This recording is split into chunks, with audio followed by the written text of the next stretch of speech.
BNP কার্যত পরাজয় স্বীকার করে, নতি স্বীকার করে জুলাই সনদ মেনে নিতে হচ্ছে, কিছু করার নেই।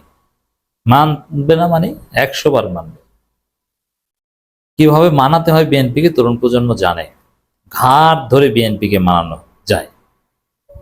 বিএনপির কথা দেশে কিছুই চলবে না, হবে না। জনগণ যা বলবে বিএনপিকে নাকে খত দিয়ে সেটা মানতে হবে। দিস ইজ নতুন বাংলাদেশ। একটা দেখছেন না যে বিএনপির কথা হয় না। আসিফের পদত্যাগ করতে হবে, এখন আসিফ স্যার। ইশরাক শপথ নিবে, এখন গোলাপবাগে যে ঘুমায়। আবার এনবিআর আন্দোলন, এখন ক্ষমা চায়। সব জায়গায় তো ক্ষমা চাওয়া। তো জুলাই সনদ এটা আবেগ, এটা কোনো আইনি ভিত্তি নাই।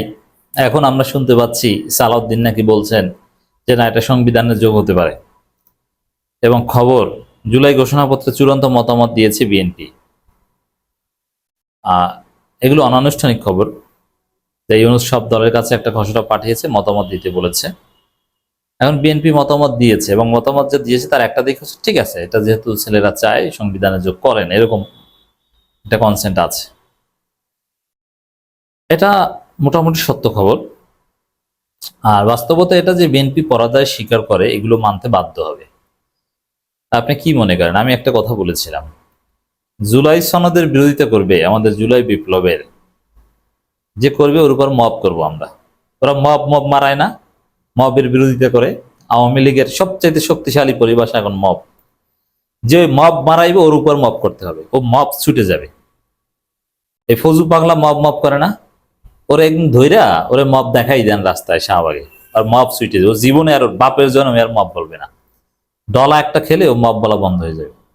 তা আওয়ামী লীগের যারা মব দেখেছে, ওরা আর জীবনে ভুলে মব বলবে না। আর যারা বিদেশে পালাতে পেরেছে, ওরা মব বলে, ওইটাকে কপি করে বিএনপির কিছু পান্ডা জনগণের প্রতিরোধকে মব বলে।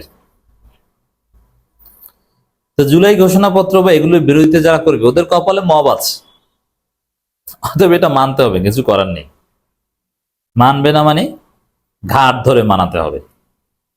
জুলাই ঘোষণাপত্রের বিরোধিতা করো, মানবে না, আবেগ, আইনি ভিত্তি নাই। তুই মানবি, তোর 14 গোষ্ঠী মানবে।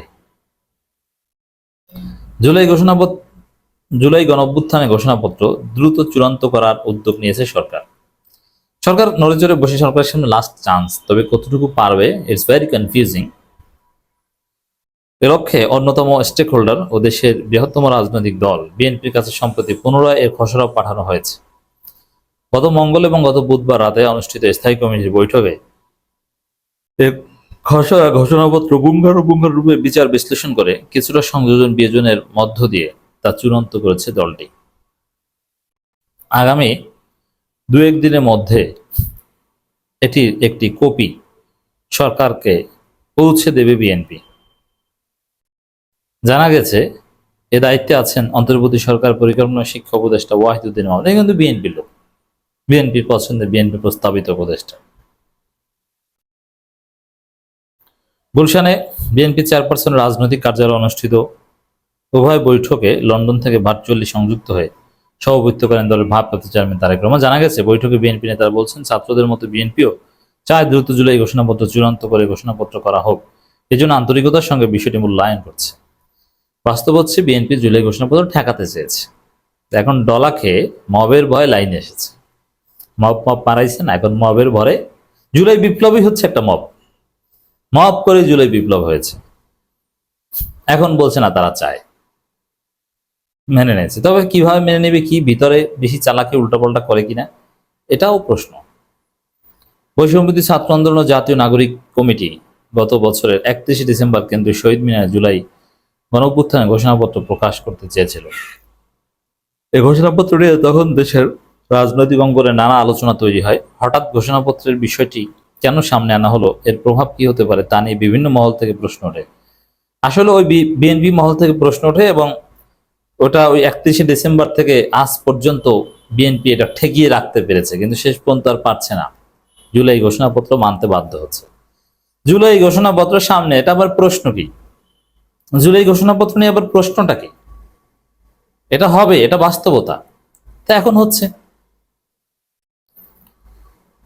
অন্তর্বর্তী সরকার প্রেস উইং তখন এই উদ্যোগের সঙ্গে সরকার সম্পৃক্ত নয় বলে উল্লেখ করেছিল। অবশ্য পরে 30 ডিসেম্বর রাতে জরুরি প্রেস ব্রিফিংয়ে প্রধান উপদেষ্টা প্রেস সচিব জানিয়েছেন, অন্তর্বর্তী সরকারের পক্ষ থেকে জাতীয় ঐক্যমত্যের ভিত্তিতে জুলাই গণঅভ্যুত্থানের একটি ঘোষণাপত্র তৈরির উদ্যোগ গ্রহণ করা হয়েছে। ওই রাতে বৈঠক করে 31 ডিসেম্বর Shaheed Minar march for unity ঐক্যের জন্য যাত্রা কর্মসূচি ঘোষণা করে বৈষম্য ছাত্র আন্দোলন ও জাতীয় নাগরিক কমিটি। ওই কর্মসূচি থেকে জুলাই ঘোষণাপত্র প্রকাশের জন্য অন্তর্বর্তী সরকারকে 15 জানুয়ারি পর্যন্ত সময় বেঁধে দেওয়া হয়। কিন্তু 15 জানুয়ারি তো দূরের কথা, আজকে প্রায় 5 আগস্ট চলে আসছে, কিন্তু জুলাই ঘোষণাপত্র দিতে পারেনি, অনলি বিকজ অফ বিএনপি। আর কারোর থেকে কোনো আপত্তি ছিল না, বিএনপি ঠেকিয়ে রেখেছে যে না, এই যে সালাউদ্দিন তো বলেই দিয়েছিল যে জুলাই ঘোষণাপত্রে কোনো আইনি ভিত্তি আছে, ওটা তো আবেগ। তো এখন যে স্থায়ী কমিটি চূড়ান্ত মতামত দিয়েছে, ওটা তো ভয়ে, মবের ভয়ে দিয়েছে। এই বিষয়টা বুঝতে হবে, যারা মবকে ভয় পায়, আওয়ামী লীগ যেরকম মবকে ভয় পায়, ওরা মবকে ভয়। আর মবই হচ্ছে আমাদের বিপ্লব। বাংলাদেশ, নতুন বাংলাদেশ, বাংলাদেশ 2.0, একটা সুন্দর বাংলাদেশ, পুরোপুরি সংস্কার করে ফ্যাসিবাদ মুক্ত একটা চমৎকার বাংলাদেশ হওয়ার আগ পর্যন্ত আমাদের এই মব চলতে থাকবে, আমাদের এই জনপ্রতিরোধ চলতে থাকবে। এর মধ্যে সরকারের পক্ষ থেকে জুলাই ঘোষণাপত্রের খসড়া রাজনৈতিক দলগুলোর কাছে পাঠানো হয়। বিএনপি সহ রাজনৈতিক দলগুলো তখন ওই খসড়ার উপর তাদের মতামত দেয়। পরবর্তী সময়ে ছাত্রদের দেয়া সময়সীমা শেষ হওয়ার পরদিন গত 16 জানুয়ারি জুলাই গণঅভ্যুত্থানের ঘোষণাপত্র চূড়ান্ত করার লক্ষ্যে প্রধান উপদেষ্টা ডক্টর মোহাম্মদ ইউনূস বিভিন্ন রাজনৈতিক দল ও অংশীজনের সঙ্গে মত বিনিময় করেন। কিন্তু পরবর্তীকালে এই ইস্যুতে সরকারের কার্যক্রম ধীর গতিতে চলতে থাকে। এক পর্যায়ে ওই দাবিতে গত 30 জন প্রধান উপদেষ্টার বাসভবন যমুনার সামনে অবস্থান কর্মসূচি পালন করে জুলাই আন্দোলনকারী আহতরা। ধীরে ধীরে আবার ডেডলাইন দিয়েছে, সেই ডেডলাইনে কাজ হলো না।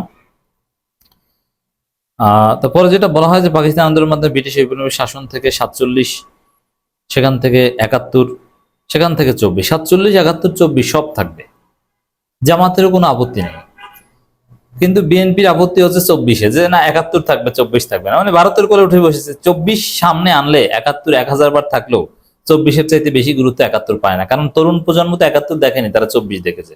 চোখের সামনে যেটা দেখেছে তারা সেটাকেই গুরুত্বের সাথে বা উপরে স্থান দিবে, লেটেস্ট যেটা এটা। তো এই কারণে বিএনপি শুধু 71 নিয়ে আছে, তারা 24-কে চায় না। 24 সংবিধানে আসুক, এটা নিয়ে কোনো ঘোষণাপত্র হোক, 71 ব্যবসা লাটে উঠুক, এটা বিএনপি চায় না, কারণ ভারত চায় না।